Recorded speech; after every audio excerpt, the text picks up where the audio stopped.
We, the citizens of America, are now joined in a great national effort to rebuild our country and restore its promise for all of our people. Because today, we are not merely transferring power from one administration to another or from one party to another, but we are transferring power from Washington, D.C., and giving it back to you, the people. Well, welcome to the We the People Convention News and Opinion radio program and podcast. My name is Tom Zawistowski. I'm the host of this show, and I'm the president of the We the People Convention. And we want to thank everybody who's joining us on our radio network here across the state of Ohio. We've got 5 stations on our network, starting in the northeast part of the state with WHKW 1220 AM, which airs a show on Saturdays at 9 a.m., and then WHK, which is 1420 AM, which airs the shows at 7:30 AM on Saturdays. Then we've got WTOH in Columbus, Ohio, 98.9 FM. They air the show at Saturday mornings at 8:30 AM, Saturdays at 8:30. And then WWVA, 1170 AM from Wheeling, West Virginia. Welcome all the listeners on WWVA who are listening at 7:30 AM on Saturdays. And then we have WCVX, 1160 FM, 1160 AM from Florence, Kentucky. Thank you for all the people listening in the Dayton, Cincinnati area on WCVX 1160 AM from Florence, Kentucky. This is a news summary show for those of you who are first just tuning in for the first time. What that means is that we look at all the news that's taken place during the week. We kind of filter it and throw out the stuff that really doesn't matter, is just a distraction, and we focus on the news that's important to you, the listeners of this show. And then we decide what action we're going to take to help affect that news to improve our freedom and liberty and prosperity. And so that's what we do on this show, and we're glad you could join us to do that. The big story for us this week, and I think for all of us in the United States, was the big rally in Richmond, Virginia that took place this Monday. The Second Amendment rights, gun rights rally that had a lot of controversy. If you had not gone to the We the People Convention website, or if you don't get my emails, you can do that by going to wethepeopleconvention.org. Say it out loud. It's easy. wethepeopleconvention.org. You go right to that website. There's a place to sign up for our emails right there. And if you look at the articles, you'll see one that says, "All eyes are on Richmond Monday." And the reason for that, folks, is that we came very close to a very serious situation. The governor of Virginia and the Democrats there, who've been funded by Michael Bloomberg, who's now a Democratic candidate for president, who's a big anti-gun person, he has funded the takeover of the Virginia legislature, and they are going to pass the most egregious gun laws in the country, including the idea of confiscating guns. And what that's done, if you've listened to the show in prior weeks, what that's done is it's caused counties in Virginia, 80% of all the counties in the state of Virginia have now become sanctuary Second Amendment counties. And the sheriffs there have stepped forward and said they will not allow the confiscation of guns in their counties. So this rally, which was held on Martin Luther King's birthday, it's held every year, and the Virginia gun rights groups have been going to this rally for years. But this year, because of the action of the governor, they made a big deal out of it, and the governor actually declared a state of emergency and pretended that these were dangerous people, these armed people who were coming to the Capitol. Well, they've been doing this for years. Nobody ever gets hurt. But they actually created a gun-free zone that they put in this big chain link fenced area in front of the Capitol, and wanted these protesters, these people who are trying to defend their own Second Amendment rights, to go into this cage without their guns. And we said, that's not a good idea. We remember Charlottesville, and the media was comparing it to Charlottesville and all that. And so what happened was they showed up in force. 25,000 gun owners showed up and did a great job. And by a great job, I want to give you an example by playing this clip of a gun owner who was at the rally. Listen how articulate he is and what a great spokesman he is for gun rights. I do not support in any way, shape, or form Governor Northam's and the Democrats' gun control. What I also don't support is the fact that every news piece you've seen on this weekend, they've always brought up the issue of race, as though it's nothing but white rednecks and hillbillies out here who care for the Second Amendment, when actually Black Americans, Asian Americans, Hispanic Americans, Americans in general care about the Second Amendment. I work at a gun store part-time, and I can't tell you the number of customers I see of all races, all colors, all creeds, who care about the Second Amendment and who just want to peaceably live their lives, enjoy their rights, and the Second Amendment. So that's why I'm out here. And big media, mainstream media be damned. If you take a good look at me, you can see I'm a Black American. And all I'm out here for is to enjoy my Second Amendment rights. That's why I'm here. Great. So there you see, a guy who's just, trying to do what our laws allow you to do, right? You're allowed to defend your rights. You're allowed to talk to the government and say, hey, I have this right and I want you to protect it. And yet he was being demonized by the media. And as we've talked about on this show, the social media and the fake news media are going to try to censor us. So that clip that you heard was from Breitbart TV, and they were streaming live on Facebook, but lots of people were trying to stream on YouTube, and YouTube pulled their feeds. YouTube said that streaming the activities at this event violated their community guidelines. And so there were people that were trying to, watch the rally from all over America, and YouTube stopped them. And it just shows you the fight that we have to fight. And so here they are, perfectly law-abiding citizens who the Democratic governor of Virginia, who's the guy who dressed in blackface or wear a Klan hood when he was in college, right? He's their governor, and he's calling these people racist, right? It's insane.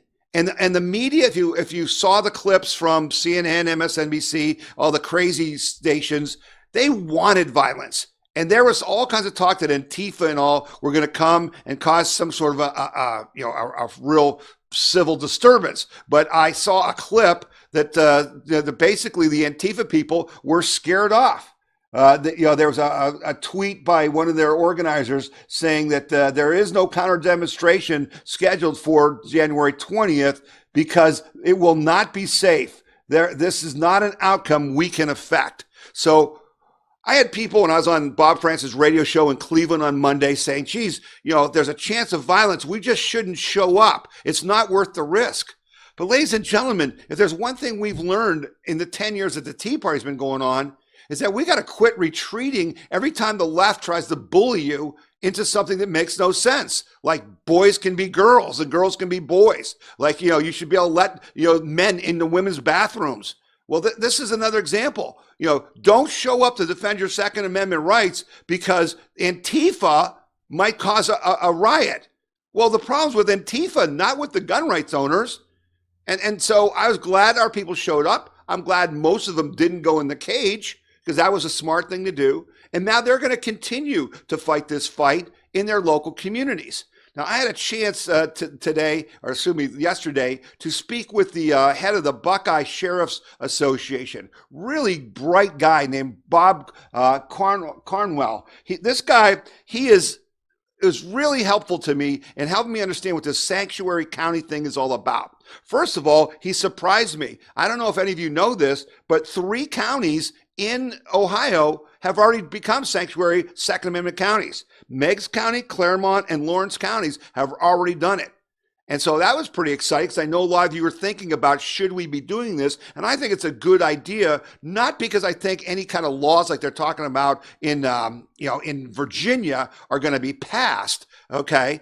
They're not going to be passed in Ohio, but I think we should show solidarity with the people in Virginia and other states where the Democrats are trying to test out their model for gun confiscation so that if crazy Bernie or Elizabeth Warren or any of the Democratic presidential candidates would happen to get elected president, that what they're doing in Virginia is what they're going to do all over the country.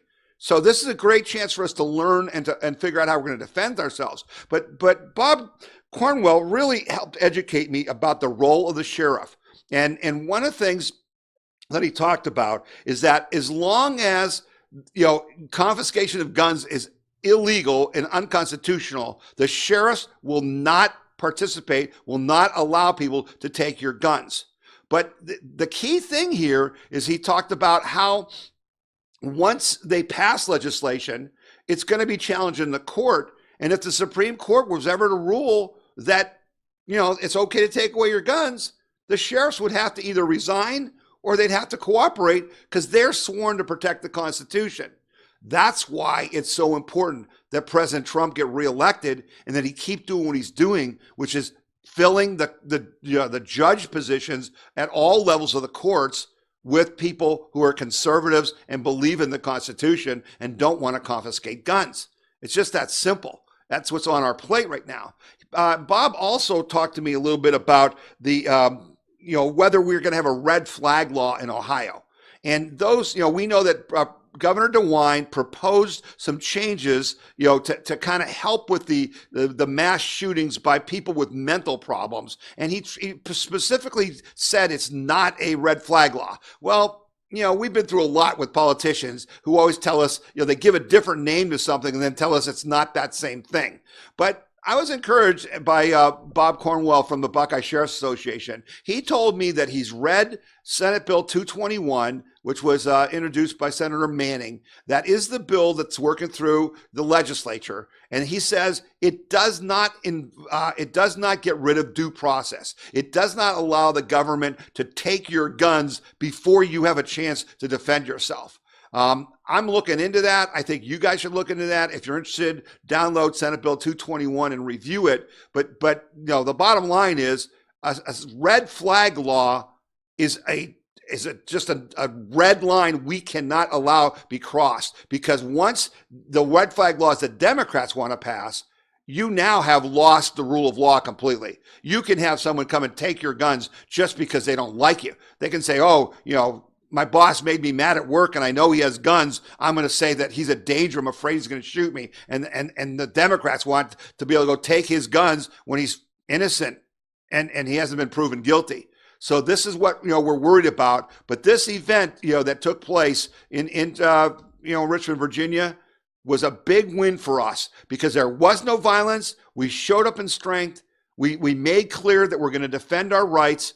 And we proved the lamestream media wrong. And our hats off to everybody who took part of that in Richmond and everyone who's really out there fighting for our Second Amendment rights. So thank you for all those efforts on your part.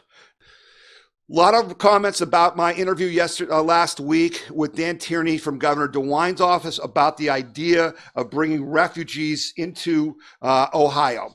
And, the answer that everyone wants, because in that interview, Dan Tierney said that, there's these faith-based leaders who are involved with bringing these refugees, and that the governor is working with them to make sure that, these refugees, come into Ohio and then get, mainstream, that they become American citizens. They apply for a green card. They go to school, they get educated, they go to trade school or whatever, training they can get to get jobs and become tax-paying citizens. But a lot of us were skeptical about this because we're saying, okay, these charities are bringing it in, right?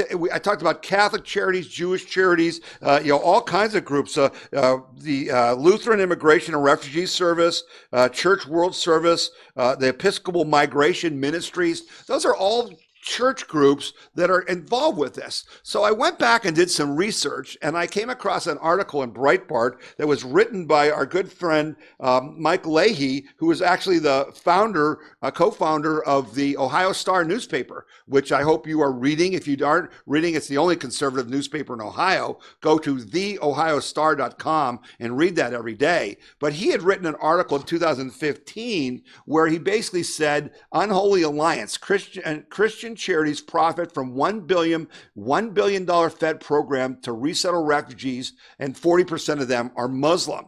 Now, in that article, there's some amazing statistics. In 2015, the State Department, through the Bureau of Population, Refugee, and Migration, and the offices of refugee settlements, spent more than $1 billion on these programs, which settled international refugees vetted by the United Nations High Commission on International Refugees in all 50 states and the District of Columbia. The federal government spent hundreds of millions of dollars more than that on refugees. However, the Department of Health and Human Services also provided a number of entitlements to these refugees. Much of the $1 billion in annual revenue goes to voluntary agencies, several of which are Christian nonprofits, as I said, such as Catholic Charities, Lutheran Immigration Refugee Services, the Episcopal Migration Ministries, etc. But it's really interesting because after providing 3 to 4 months of resettlement services to these refugees, having been well compensated for their assistance services, these Christian nonprofits stopped providing services and are not required to keep track of the refugees' locations within the United States. So in President Obama's time, they were bringing 100,000 refugees a year into the United States. 40% of them were Muslim, and they weren't really being vetted. And then these Christian groups were getting paid to do the job. Well, when I looked at how much they were getting paid to do the job, look at this statistic, right?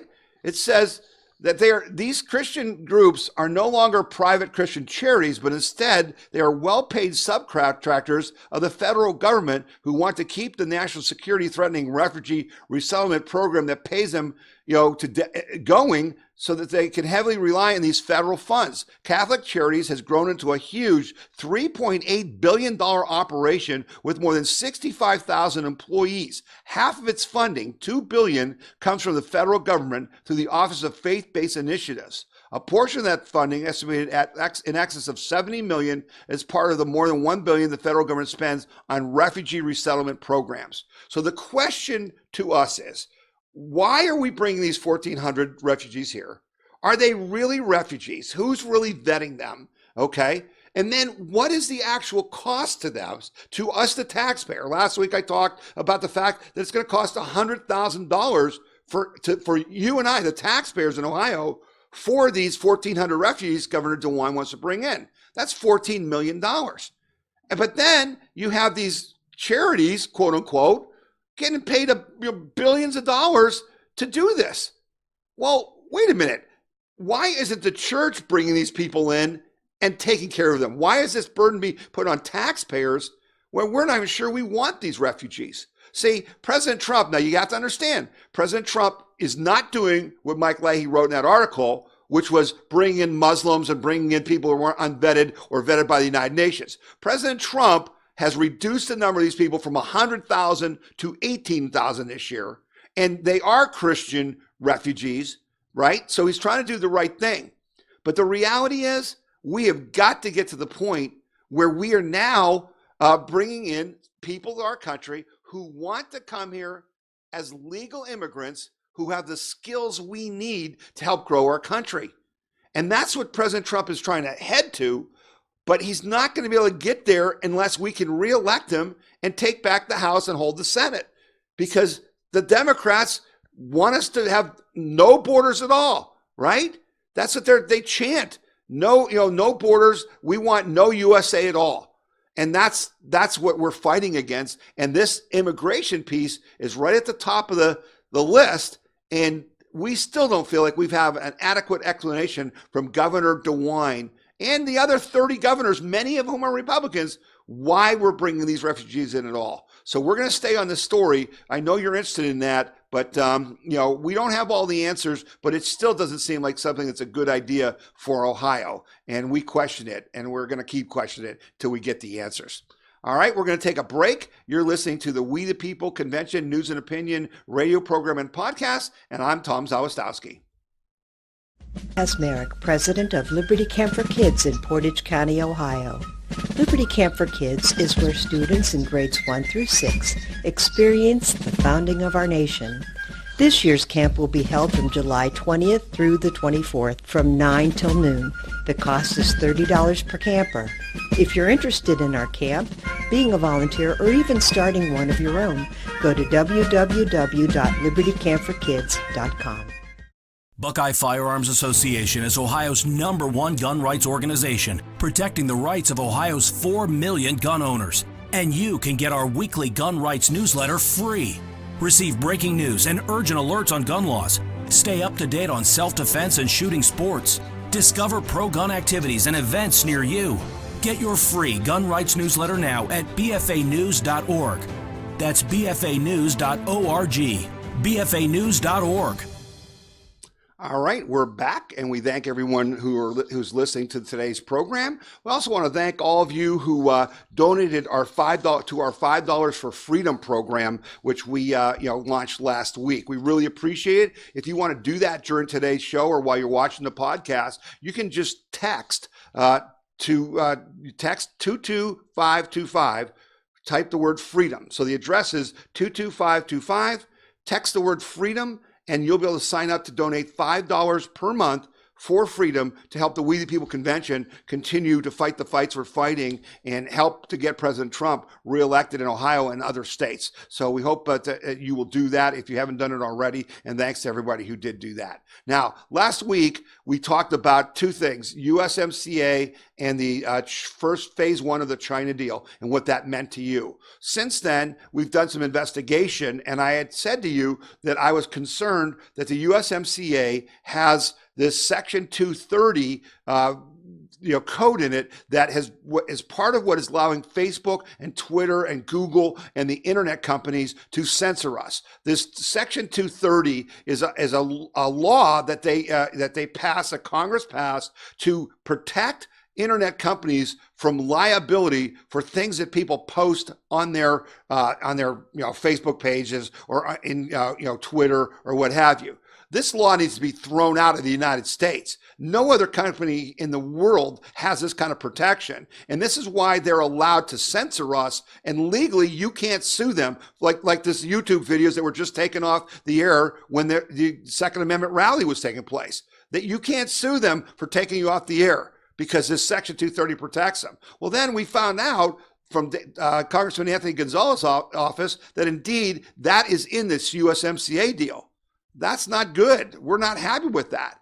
Then we talked to some other people from the John Birch Society, and they were talking to us about Chapter 30 of USMCA, which creates this Free Trade Commission. And this Free Trade Commission is a separate body that isn't regulated by Congress or the president that can basically change the USMCA deal without approval by Congress. And so we're very concerned that this is going to be a global, this is going to be run by globalists who are going to take the USMCA and start applying UN, rights and things like that. We don't want any of that nonsense in USMCA.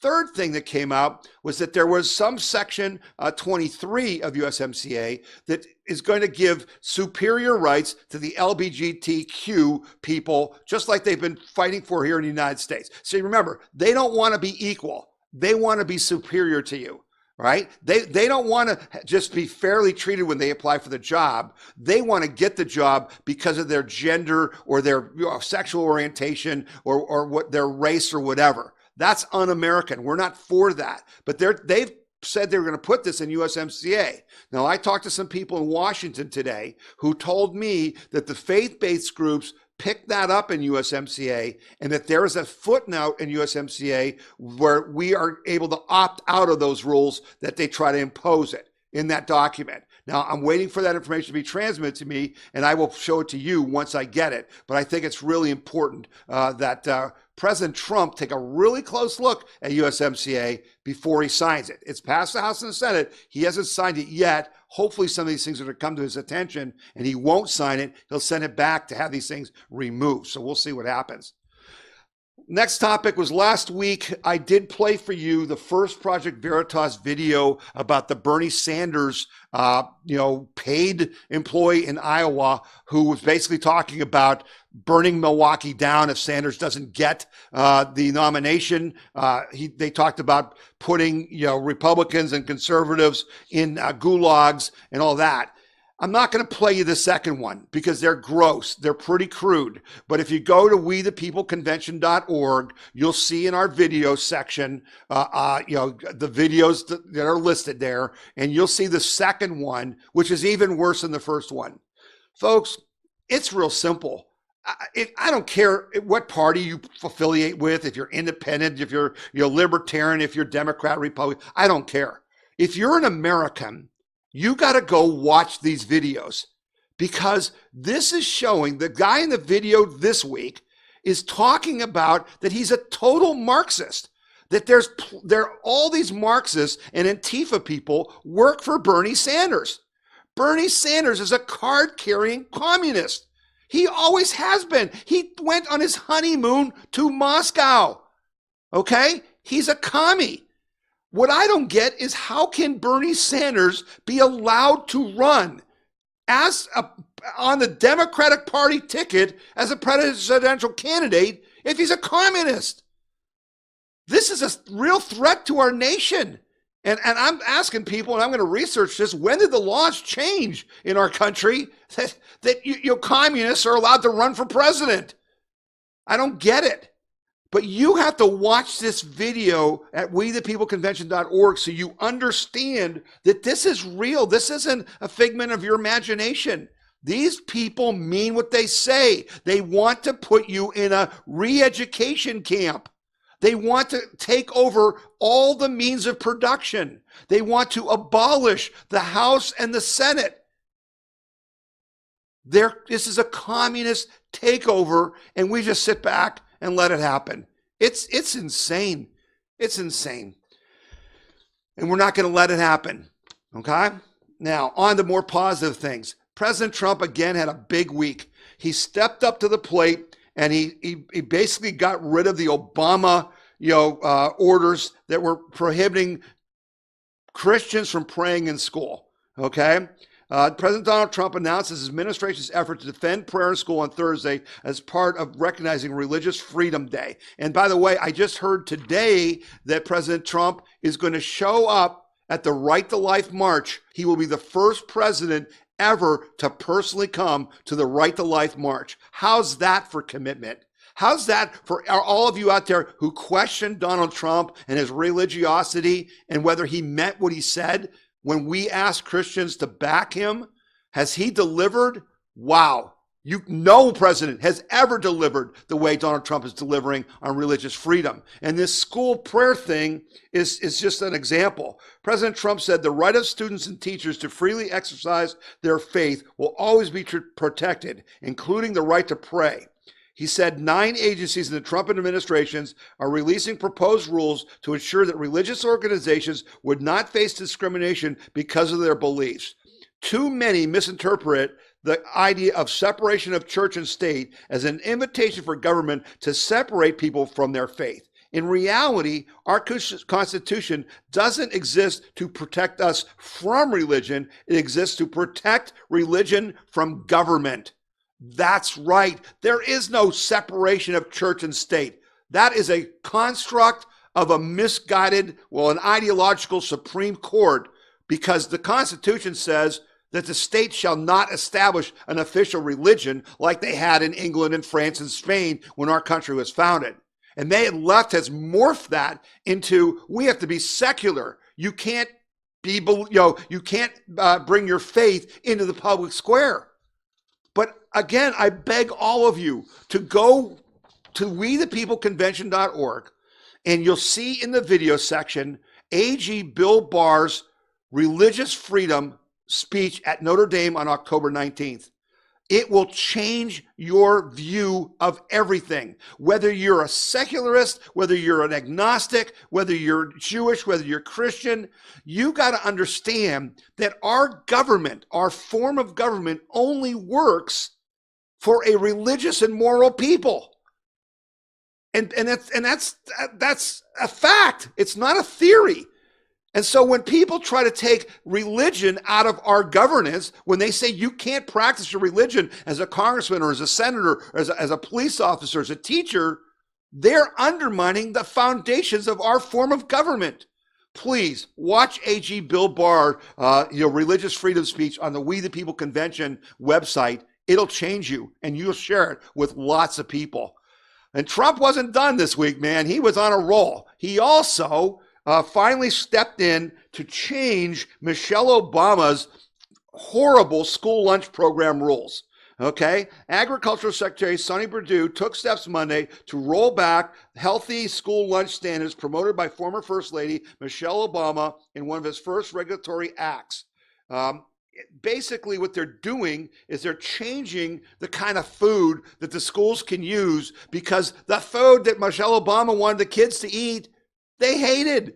And my wife worked at a city school. There was when this story came out this week, there were all kinds of people posting on Facebook and on Twitter about how all the food was being wasted.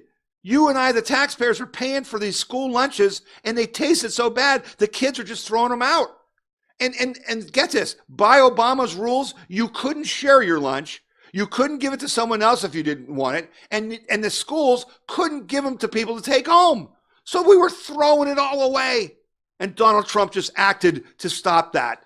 Man, you got to love what this guy's doing. He's so on it. And he understands, just common sense. And boys, that's something the left doesn't have, is common sense. You can view the We the People Convention News and Opinion podcast anytime you want, 24/7, 365 days per year, by just going to wethepeopleconvention.org. And then right on the front page, you'll see the podcast player. And if you click on the blue playlist, it'll show you all of our most recent podcasts. You can also find out by clicking on the yellow button on the front page and going to the We the People live podcast page of the website, how you can listen to the broadcast on Facebook or YouTube, on Roku TV or Amazon Fire TV, and get a complete list of our stations that broadcast our podcasts on the radio every Saturday morning, including a map with the Ohio stations indicated. So be sure to tune in when it's convenient for you. And if you have comments about the show, don't hesitate to write to us at info@wethepeopleconvention.org and tell us what you think about the show or what topics you'd like us to cover. All right. So we hope that you are telling other people about our show. I hope that you're enjoying the show. I hope that the information you get here is information you don't hear anywhere else, because it's important. And, we work hard to bring you a show that's different than whatever else you're getting access to in the news. And if you go to the website, or you get our emails, I'll send out an email every Friday that, lists all the stations. You can listen to every one of these, both over the air and on iHeartRadio or online in the case of WCVX. And I put links in the emails that you can just click, and it'll open up the iHeart page in your browser, and you can listen without listening on the radio on your phone or your computer any way you want. And I've also heard from people who are watching on Roku TV and Amazon Fire on their TV sets, and it's working really, really well. So I hope you will do that as well. I got to get to an important story here before we wrap up the show.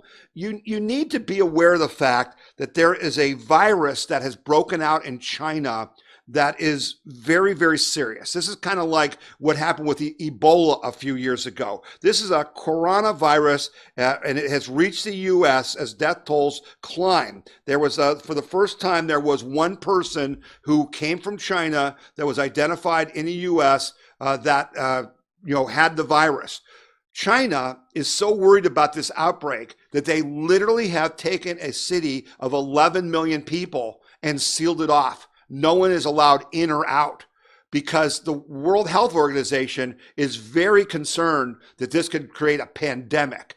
Now, what do you have to know about it? All right. Well, the key thing is you just have to be careful if you're traveling, that if you're involved with anything involved with going to China, or people coming from China, say to visit your company or something, you have to be very careful to wash your hands.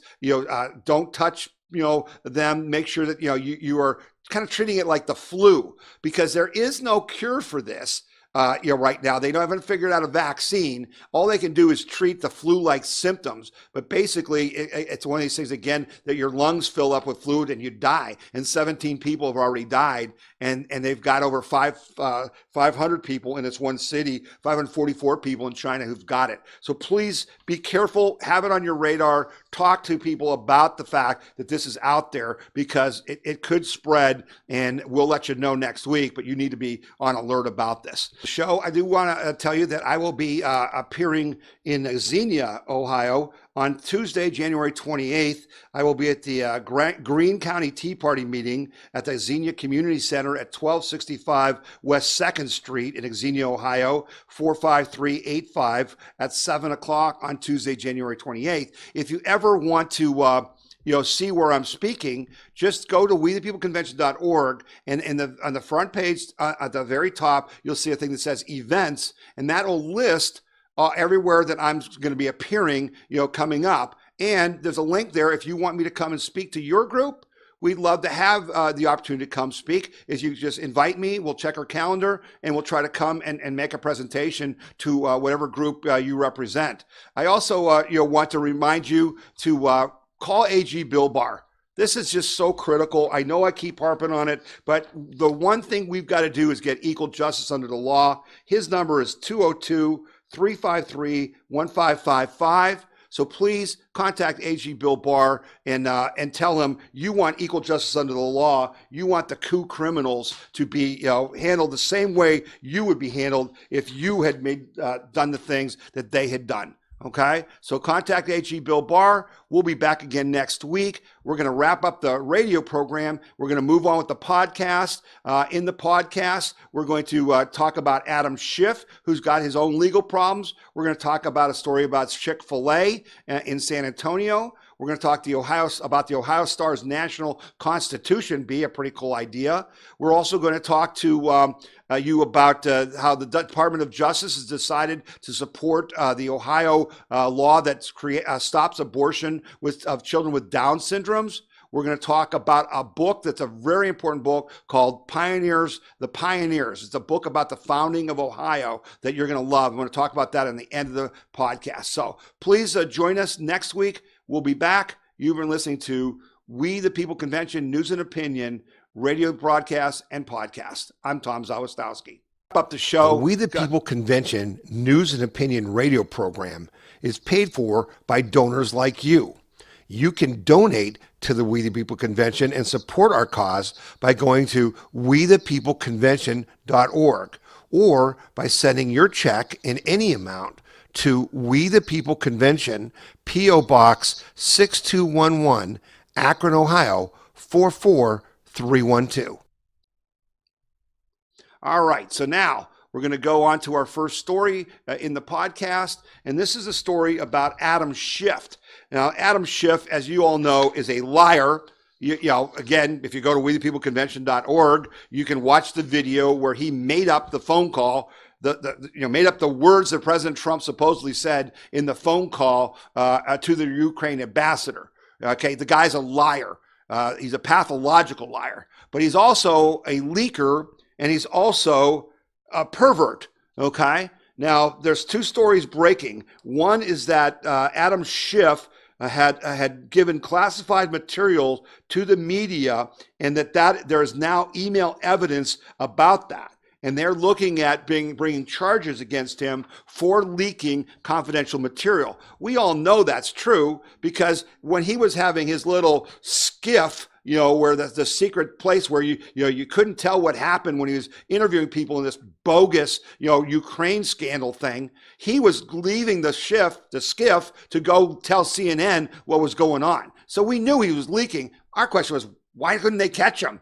The next thing we're hearing is that there is a new scandal going on where embattled Democratic Congressman Adam Schiff is now the target of a federal investigation focused on the congressman's more than frequent trips to Ed Buck's drug house, according to a Clinton whistleblower and Inside. Buck is a high-profile millionaire Democratic benefactor who has contributed and bundled large amounts of cash to Democrats, including Schiff, Hillary Clinton, Barack Obama, Kamala Harris, and others.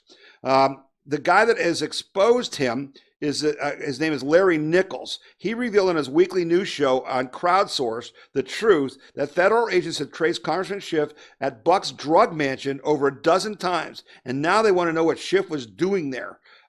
Schiff was at Buck's place 16 times, said Nichols. And the reason Barr is obligated to look into Adam Schiff and the fact that he was there because there's illegal activity taking place there. This Buck fellow was apparently a homosexual who would give drugs to homeless people and then have his way with them sexually. And Adam Schiff was there 16 times. So I think Adam Schiff is the new Avenatti, the creepy porn lawyer, as Tucker Carlson calls him. I think Adam Schiff is going to end up not just disgraced, he may end up in prison when this is all over because he's a despicable human being and he deserves whatever he gets. So I thought I'd share that with you that maybe there's some justice coming the way of Adam Schiff. Here's another story that just you shake your head at. If you remember, Chick-Fil-A recently changed their who they donate to because the left was, calling them, discriminatory against LGBTQ and all that stuff. And we fought that fight. But it all kind of, came to a head this past summer when the Chick-fil-A was trying to have a restaurant in the airport in San Antonio. We've now found out that the city of San Antonio has spent more than $300,000 in its efforts to prevent Chick-fil-A from opening its airport restaurant because of the company's alleged legacy of anti-LGBTQ behavior. Since the city council voted to exclude Chick-fil-A from airport plans last March, the city has been hit with 2 lawsuits and an investigation by the state attorney general. In response to the original decision to ban Chick-fil-A, Texas lawmakers passed a Save Chick-fil-A law, which prohibits government entities from taking adverse actions against businesses or individuals because of their religious beliefs or moral convictions. Texas Governor Greg Abbott, in addition to signing the Save Chick-fil-A bill, supported State Attorney General Ken Paxton in opening an investigation into potential religious discrimination by the San Antonio City Council. The Constitution protection of religious liberty is somehow even better than Chick-fil-A chicken, Paxton wrote in a letter to the council. Unfortunately, I have serious concern that both are under assault at the San Antonio airport. So it's good to see that we're fighting back, okay? And it's unbelievable that the city council of San Antonio would waste $300,000 of taxpayer money to discriminate against a business based on their interpretation of that company's views. It's just wrong. That's not what America was made on. Chick-fil-A recently ended its support of groups in question, sparking criticism from supporters that the company was caving into liberal demands and abandoning Christian organizations. CEO Dan Cathy later expressed regret that the move was interpreted as discrediting Christian organizations and claimed that the company was not abandoning its long-held values. But Cathy didn't come back and say that they were going to restart donating again to the Salvation Army and the Fellowship of Christian Athletes. So I don't trust that guy as far as I can throw him. And if you go to wethepeopleconvention.org, you'll see an article about Chick-fil-A that shows this Cathy guy is a hardcore left lib who came in to destroy Chick-fil-A. So don't count on anything that he says, but it's good that Texas is fighting back against religious discrimination. This is a very positive story. Our friends at the Ohio Star, and as I said, if you don't read the Ohio Star every day, you're really missing out. It's online at theohiostar.com, and it writes conservative news about Ohio. They announced that they're going to have a National Constitution Bee with a $25,000 scholarship for the winner on June 27th in Washington, D.C. The Star News Education Foundation announced on Thursday that the winner of the 2020 National Constitution Bee will receive a $25,000 scholarship. The second and third place finishers will receive scholarships of $5,000 and $2,000. The event will be held at the Phoenix Park Hotel in Washington, D.C. on June 27, 2020. Every student in the country in grades 8 through 12, whether they attend public school, public charter school, private school, or homeschool, is eligible to compete in the 2020 National Constitution Bee program. Round one of this program will take place at the state level during the months of April and May of this year. And in Ohio, the B will be held May 2nd, 2020 in Columbus, Ohio. So if you go to theohiostar.com, you can find information about the National Constitution Bee, and maybe, someone a son or daughter, a nephew, a niece, someone you think is really bright, maybe they can compete for this $25,000 scholarship. And we applaud the Ohio Star and Star Media for doing this. We really think they're a great organization, and we hope you'll support them. We're going to take another break. You're listening to the We the People Convention News and Opinion radio broadcast and podcast, and I'm Tom Zawistowski. This is Jordan Sekulow with the American Center for Law and Justice. At the ACLJ, we are committed to fighting the deep state and protecting freedom, the right to life, religious liberty, and fighting for the Constitution. The ACLJ has experienced tremendous success in litigating cases at all levels of the judiciary, from the federal district court level to the Supreme Court of the United States. We have offices in Washington, D.C., Jerusalem, and all around the world. You can find out more about the ACLJ and join us by visiting aclj.org.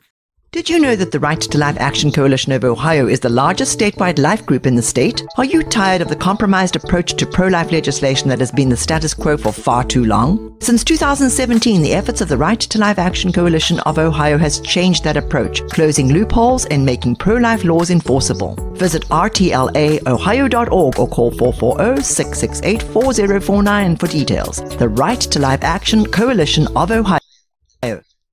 We're glad to have a Right to Life Action Coalition of Ohio as one of the groups that we support, and I hope that you will support them. And obviously the ACLJ, we've certainly, if you've been watching, and I hope you haven't been watching, matter of fact, the good news is I just heard today that only 11 million people have watched the first day of this fiasco in the Senate, this supposed trial of President Trump. That's down from the 13 million who watched the Mueller fiasco. So that means you're wising up. Out of 326 million people, 256 million adults, only 11 million are watching this stupidity, and that's a credit to you. But if you did watch any of it or you heard clips of it, you probably heard Jordan Sekulow, Jay's dad from the ACLJ, do an incredibly great job of just destroying Adam Schiff and the Democrats. And we're very fortunate to have had Jay Sekulow and Jordan Sekulow and the ACLJ representing us when we took on the IRS and fought them for 6 years for targeting the Tea Party, and we won the settlement of $3.2 million, and we won a second settlement that prohibits the IRS from targeting people based on their political viewpoints and their names in the future. And our hats off to the ACLJ. That's why we support them. That's why you should support them. All right, on to our next story. As you know, about last week, I think we talked about the windmill that went wrong for the school district in Akron, Ohio, that cost them hundreds of thousands of dollars. The week before that, we talked about the problem they were having with the blades of windmills that go, when the windmill goes bad, they have to replace the blades, and then they have to try to recycle them, and they can't. And they were putting them in a Wyoming landfill, and it's going to take like 300 years for these blades to decompose. And this is the idea of environmentalism, right? Environmentalism. Well, so here, what do I find this week? I find a story that talks about solar panel waste, a disposal problem. The last few years have seen growing concerns over what happens to solar panels at the end of their life. Consider the following statements. The problem of solar panel disposal will explode with full force in 2 or 3 decades and wreck the environment because of its huge amount of waste, which is not recyclable. Solar panels create 300 times more toxic waste per unit of energy than do nuclear power plants. If solar and nuclear power produce the same amount of electricity over the next 25 years, that nuclear production in 2016 and the waste are stacked on football fields, the nuclear waste would reach the height of the Leaning Tower of Pisa, 53 meters, while the solar waste would reach the height of 2 Mount Everest. Okay, so the bottom line is they've got all these solar panels and they need to be, they break, they don't work anymore. They don't produce as much electricity. They need to be replaced. The solar voltaic panels whose operating life is 20 to 30 years lose productivity over time. The International Renewable Energy Agency estimated that there will be about 25 250,000 metric tons of solar panel waste in the world at the end of 2016, and this figure could definitely increase. Solar panels contain lead, cadmium, and other toxic chemicals that cannot be removed without breaking apart the entire panel. In November 2016, Japan's environmental ministry issued a warning that the amount of solar panel waste Japan produces each year is likely to increase from 10,000 to 800,000 tons by 2040, and the country has no plans for safely disposing of it. A recent report found that it would take 19 years for Toshiba Environmental Solutions to finish recycling all the solar waste Japan produced by 2020. Okay? So it would take 19 years to just take care of the waste they've got by 2020, and every year there'll be more. On my emails, I have a quote from Jim Quinn, the legendary conservative broadcaster, who says, every program that the left promotes will have the opposite effect of its stated purpose. All these environmentalists are a bunch of liars. They're not saving the environment. It has nothing to do with the environment. It has to do with destroying capitalism. That's why the communists fund them. They fund the Sierra Club. They funded the groups. You can find the articles. Go look online. The Russians were funding the block fracking groups in the United States because they're trying to destroy capitalism, not save the planet. So just remember, you can't believe anything they tell you. This is a very disturbing next story. I read about this and I thought, oh boy, we are just going down a rabbit hole here. There's a new app called Clearview that lets strangers find your name and info with a snap of a photo. It may not be long before you'll have to forget about walking down the streets anonymously, says a New York Times report.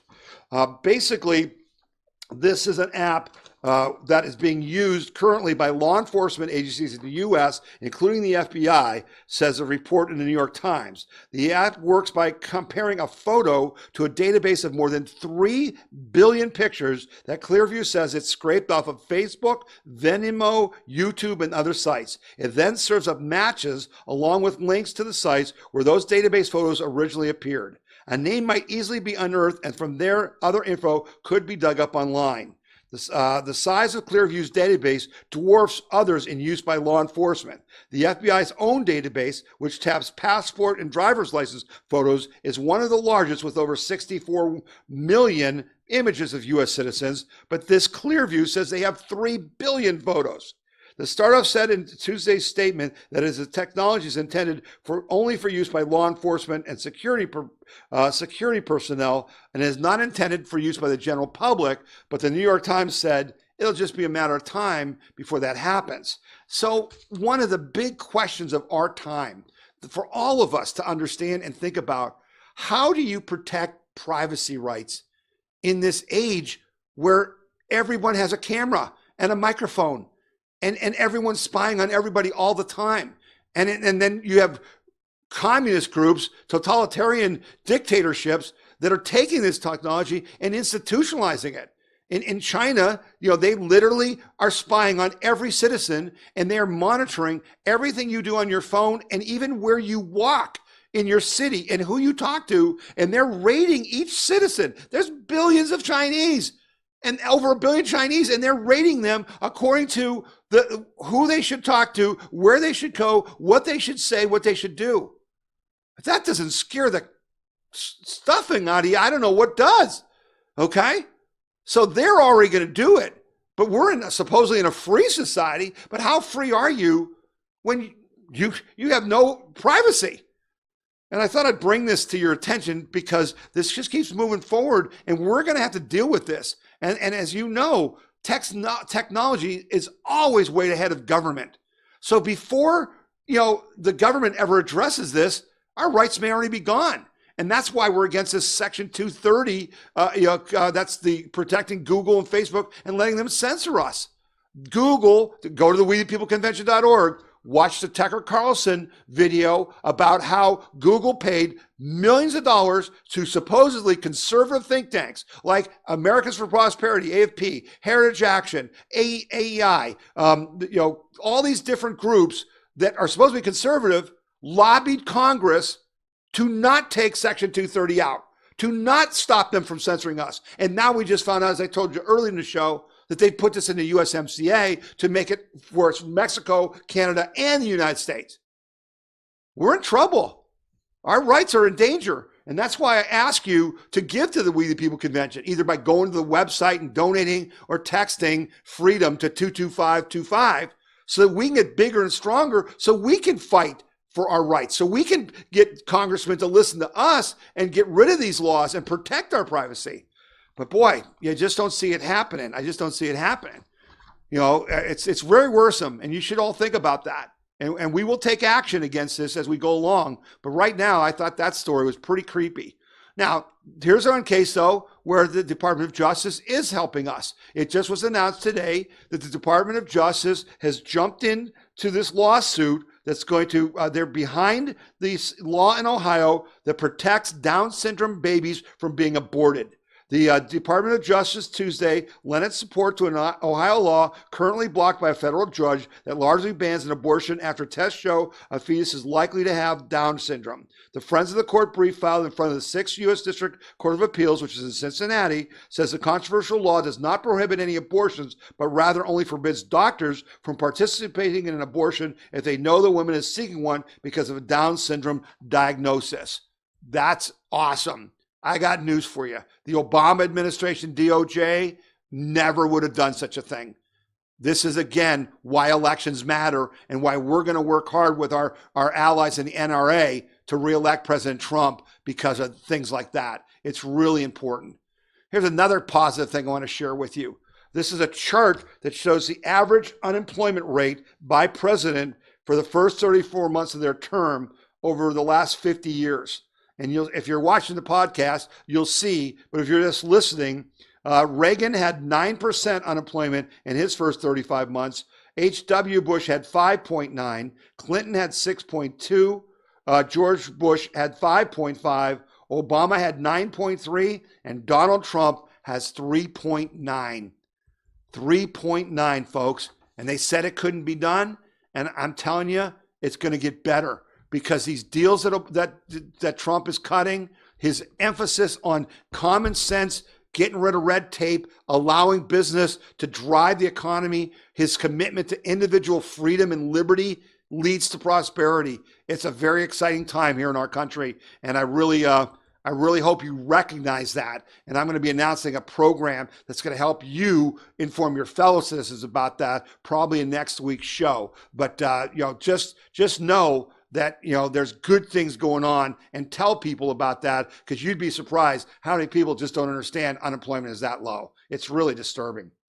All right, I'm going to close the show with a discussion of something. If you follow me, if you know me, you will find that I read a lot of books, and I share a lot of books with you because I think it's important. I think that's how you're informed. That's how you get a bigger picture. And if you go to the We the People Convention.org website and click on the little yellow radio network podcast button on the front, when you go to the podcast page where it tells you all the radio stations and stuff, you'll see a little brown book-like shape that says, do you like to read? Click here for Tom's books, the books that I suggest you read. I think you'll find the books have really helped me, really informed me in that, and I hope that you'll go and do that. The book I want to talk to you about today is called The Pioneers. It's written by David McCullum.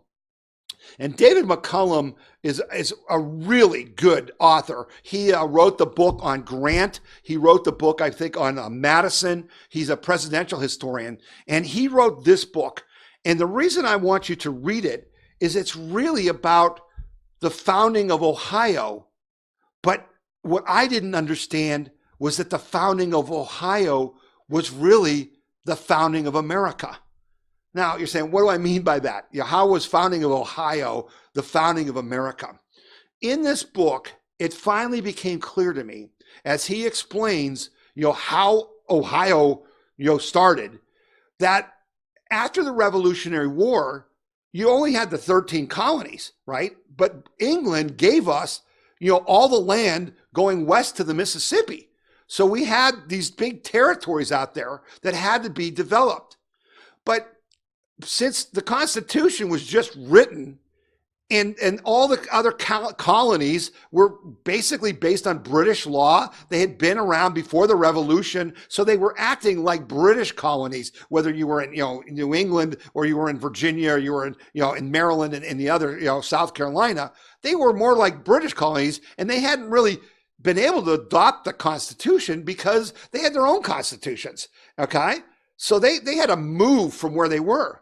But when the Ohio Company was formed, which was basically a for-profit company, they actually sold stock, and it was put together by people in New England who chartered this company, and they went to the Congress after the Revolutionary War, and they said, we want to buy like 2 million acres in the Ohio Territory, and they called themselves the Ohio Company. And it was a big debate because Congress after the war was broke.